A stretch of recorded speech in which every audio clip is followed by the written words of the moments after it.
Voilà, nous sommes ici devant l'Institut de France, la Coupole, l'Académie française. L'Institut de France est composé de 5 académies, il n'y a pas que l'Académie française, mais enfin c'est un très bel endroit pour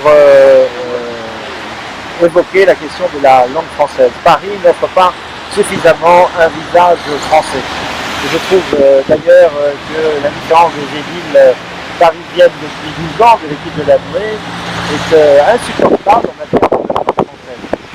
Il me semble que si, certes, la loi de Toubon n'est pas applicable dans le cadre des pouvoirs de police du maire, c'est-à-dire obliger, comme ça se fait à Montréal, les enseignes des magasins à utiliser des noms français et non des noms étrangers. La loi Toubon a été trop restreinte, notamment par intervention du Conseil constitutionnel, saisi, on peut dire, par les publicitaires. Il faut dire qu'à l'époque, le président du Conseil constitutionnel s'appelait Robert Badinter, qui n'avait rien à refuser aux publicitaires.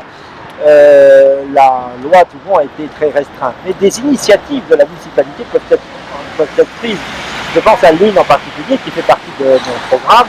Il y a des drapeaux européens qui flottent maintenant sur les hampes de Paris. Je propose qu'on les remplace par des drapeaux de la francophonie. Car les Parisiens mais aussi les touristes qui viennent voir Paris ont certainement un sentiment d'appartenance à ce monde francophone en train de naître, qui est très prometteur pour le XXIe siècle, aussi grand sentiment d'appartenance, non pas à l'Europe évidemment, qui va de soi, mais à l'Union européenne qui est discréditée dans les proportions que l'on sait. Voilà une des choses qu'il faut que nous fassions, et je pense que pendant notre campagne, nous aurons à cœur de prendre des initiatives, comme par exemple l'initiative que j'ai proposée au mois de mars, un bal en hommage à la langue française. Je pense que les candidats du RDM pourraient organiser des manifestations un peu festives dans ce cadre, notamment pour honorer la langue française et la chanson française.